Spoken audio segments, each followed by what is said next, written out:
There are surrogate mothers who do that every day. That happens every day in the world. Is that how, it's happening right now. Is that how Blanket was born as well? I used a surrogate mother, or my own sperm cells. I had my own sperm cells in my other 2 children. They're all my children, but I used a surrogate mother. And she doesn't know me, I don't know her.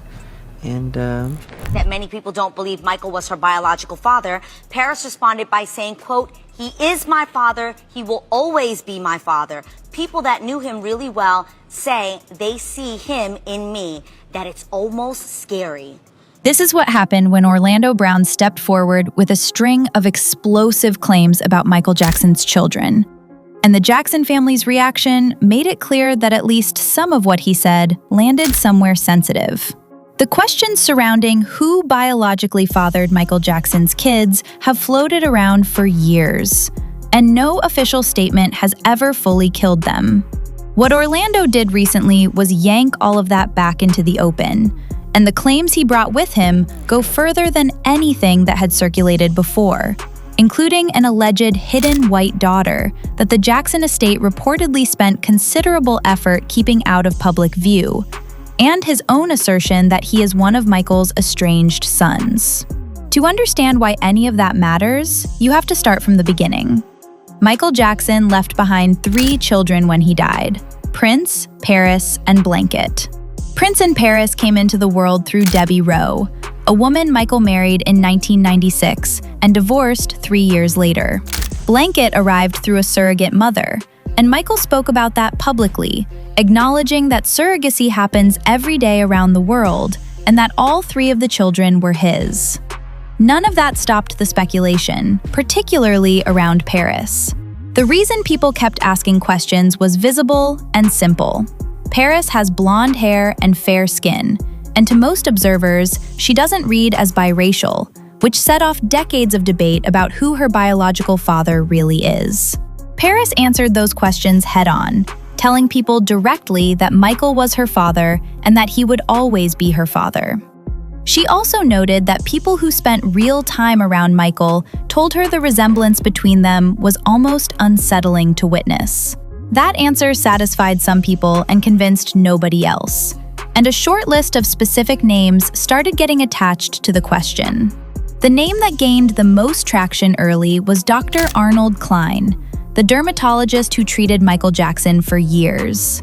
Klein didn't make things easier for himself in 2013 when he posted a photograph with Prince and captioned it in a way that struck a lot of people as loaded, as if he wanted to say more but couldn't, possibly because of an agreement restricting what he could disclose publicly. A CNN appearance followed, where Klein looked into the camera and stated plainly that he was not the father. A large portion of the public read that as a forced retraction, and the theory going around was that the Jackson estate had gotten to him through a non-disclosure agreement. What made the whole thing harder to dismiss was that reports surfaced later claiming Klein reversed course again and began demanding a paternity test involving himself, Paris, and Prince. That test never happened. Klein died in 2015, and the question of biological parentage died with him, unanswered.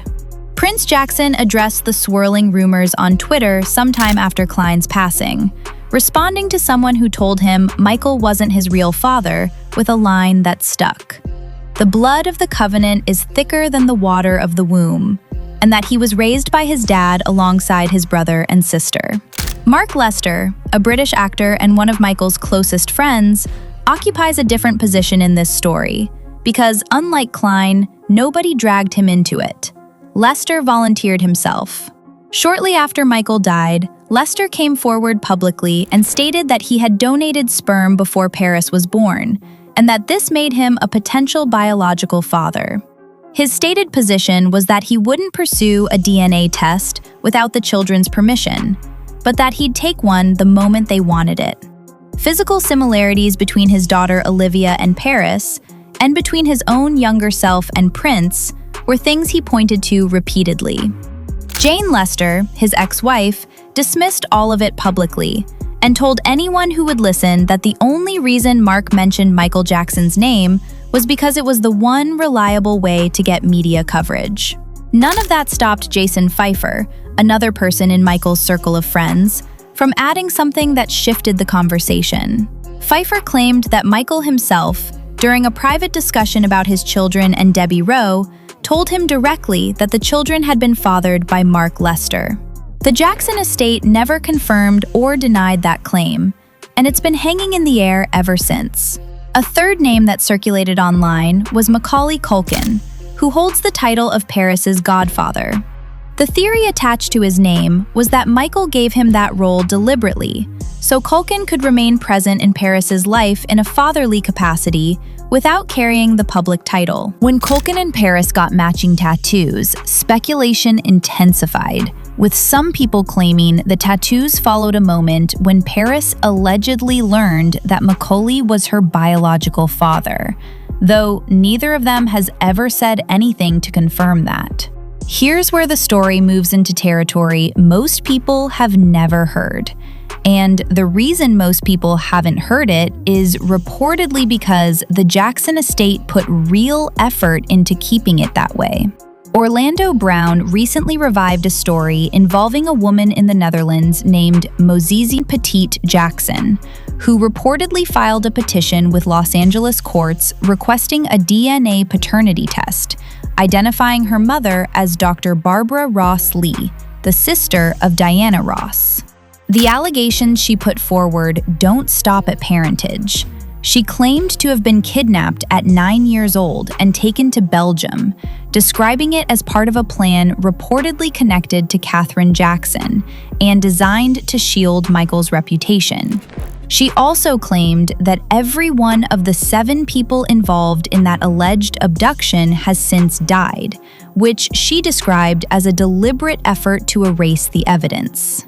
Dr. Barbara Ross Lee rejected all of it, stating publicly that she never met Michael Jackson and had no connection to this woman or her claims. None of what Mozizi and Petite Jackson alleged has been proven in any court. The claims remain disputed, unverified, and denied by the most directly involved parties. But Orlando Brown dragging this story back into public conversation meant a whole new audience heard it for the first time. Orlando didn't stop at the alleged hidden daughter, because he also put himself into the picture. The claim that he was one of Michael's estranged children wasn't something Orlando invented on the spot for attention. His manager, Solomon Barron, confirmed that Orlando had been telling this to people he worked with privately for years before anyone outside that circle knew about it. The moment it became public was an intervention arranged by Solomon and filmed for Dr. Phil, set up because Solomon genuinely believed Orlando had reached a breaking point and needed outside help. What nobody anticipated was that Orlando would use that national platform to announce to the audience that he was Michael Jackson's estranged son. Full name. My full name is Orlando Brown, Prince Michael Jackson Jr., and that's AKA Blanket. So what's Prince Michael Jackson Jr.? Well, it's my nickname I gave to myself. Because, my father was Michael Jackson, great Michael Jackson. So. Your father was Michael Jackson. His manager sat there and acknowledged that this wasn't the first time he'd heard it, just the first time it happened in front of a television camera. What needs to be said clearly is that Orlando Brown's mental health struggles have been a matter of public record and public concern for a long time. And Solomon himself described Orlando as being at a genuine crisis point. Whether the things Orlando claims about Michael have any grounding in reality is something nobody has verified.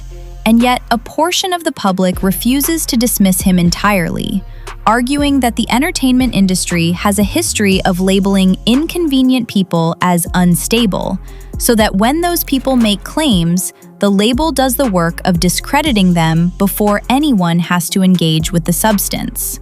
One comment that circulated after his Dr. Phil appearance read that someone hoped the people with the power to actually help Orlando would act before it was too late. Here's what the record actually shows.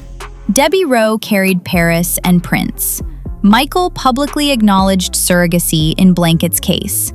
Paris identified Michael as her father. Prince did the same. Mark Lester went on the record about sperm donation. Arnold Klein denied paternity on CNN. Orlando Brown sat on a Dr. Phil stage and called himself Michael's son by name.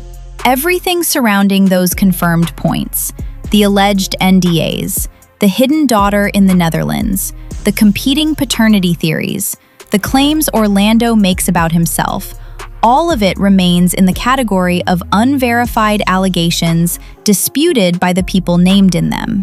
What Orlando Brown has done, whatever his motivations or his mental state, is ensure that these questions stay alive and keep reaching new audiences.